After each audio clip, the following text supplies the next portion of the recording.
Hukuman untuk koruptor di Vietnam dijamin bikin jera bila diterapkan di Indonesia. Baru-baru ini Vietnam menjatuhkan vonis mati kepada koruptor dengan nilai korupsi ratusan triliun. Dia adalah Taipan Real Estate Vietnam Trong My Lan dijatuhi hukuman mati pada Kamis 13 April. Lan dijatuhin hukuman tersebut sebagai ganjaran atas perannya dalam kasus penipuan keuangan senilai 304 triliun dong, sekitar 119,9 triliun rupiah, yang merupakan kasus penipuan keuangan terbesar di Vietnam. Lan, ketua pengembang real estate Phan Thinh Part Holding Group, dinyatakan bersalah atas penggelapan, penyuapan dan pelanggaran peraturan perbankan pada akhir persidangan di kota Ho Chi Minh, kota dan pusat bisnis terbesar di Vietnam.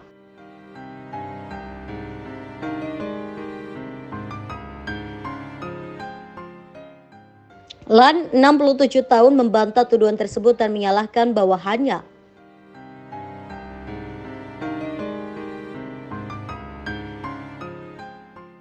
Lan dan 85 terdakwa lainnya ditangkap sebagai bagian dari pemberantasan korupsi nasional yang telah menimpa banyak pejabat dan anggota elit bisnis Vietnam dalam beberapa tahun terakhir. Lebih dari 4.400 orang telah didakwa dalam lebih dari 1.700 kasus korupsi sejak 2021, meskipun hukuman mati merupakan hukuman yang sangat berat. Kasus korupsi Lan yang menikah dengan seorang pengusaha kaya Hong Kong juga diadili, dinyatakan bersalah membuat permohonan pinjaman palsu untuk menarik uang dari Saigon Commercial Bank atau SCB, di mana dia memiliki 90% saham. Polisi mengatakan mereka telah mengidentifikasi sekitar 42.000 korban penipuan, pemegang obligasi SCB yang tidak dapat menarik uang mereka dan belum menerima pembayaran bunga sejak penangkapan Lan pada Oktober 2022.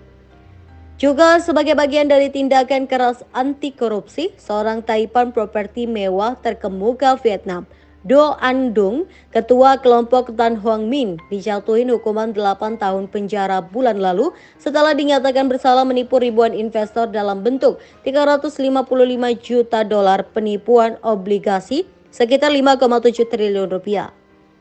Alasan vonis mati, jurnalis yang berbasis di Vietnam Mikhail Tatarsky mengatakan kepada DW bahwa kasus penggelapan dana Lan merupakan kejahatan keuangan terbesar dalam sejarah Vietnam. Ketika ditanya mengapa hukuman terhadap Lan begitu berat, Tatarsky mengatakan bahwa meskipun Vietnam menerapkan hukuman mati, tetapi hukuman tersebut tidak dipergunakan secara luas.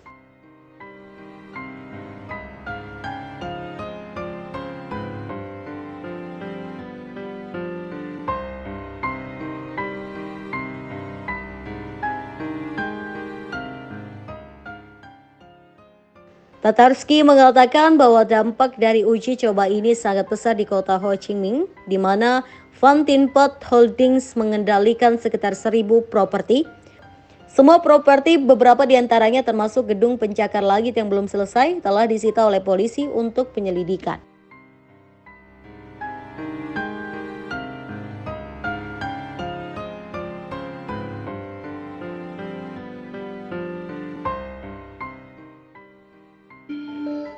Taipan Property Trong My Lan pada Kamis 11 April 2024 dijatuhi hukuman mati di pengadilan kota Ho Chi Minh, Vietnam Selatan karena kasus penipuan keuangan.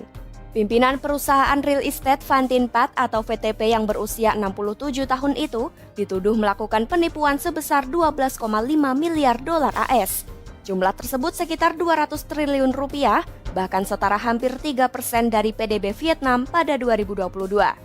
Secara ilegal, ia mengendalikan Saigon Joint Stock Commercial Bank antara tahun 2012 hingga 2022. Ia menyedot dana melalui ribuan perusahaan bohongan dan dengan menyuap sejumlah pejabat pemerintah. Menurut media pemerintah Vietnam, penangkapan Lan pada Oktober 2022 menjadi salah satu penangkapan paling terkenal dalam upaya pemberantasan korupsi di Vietnam. Upaya pemberantasan korupsi yang disebut kampanye Tungku Berkobar ini telah menyentuh eselon-eselon tertinggi dalam politik Vietnam. Ex-Presiden Vo Van Tong bahkan mengundurkan diri pada Maret 2024 setelah dikenai dakwaan dalam kampanye itu. Namun skala persidangan yang dialami Lan telah mengejutkan negara tersebut. Sebab VTP merupakan salah satu perusahaan real estate terkaya di Vietnam dengan proyek yang terdiri dari tempat tinggal mewah, perkantoran, hotel, dan pusat perbelanjaan. Para analis mengatakan bahwa besarnya penipuan ini menimbulkan pertanyaan apakah bank atau badan usaha lain juga melakukan kesalahan yang sama. Hal itu pun dinilai dapat melemahkan prospek perekonomian Vietnam dan membuat investor asing gelisah. Adapun Vietnam tengah berusaha memposisikan diri sebagai tempat ideal badan-badan usaha yang mencoba mengubah rantai pasokan mereka jauh dari Cina. Kendati demikian, sektor properti di Vietnam sangat terpukul karena diperkirakan 1.300 perusahaan properti menarik diri dari pasar pada 2023.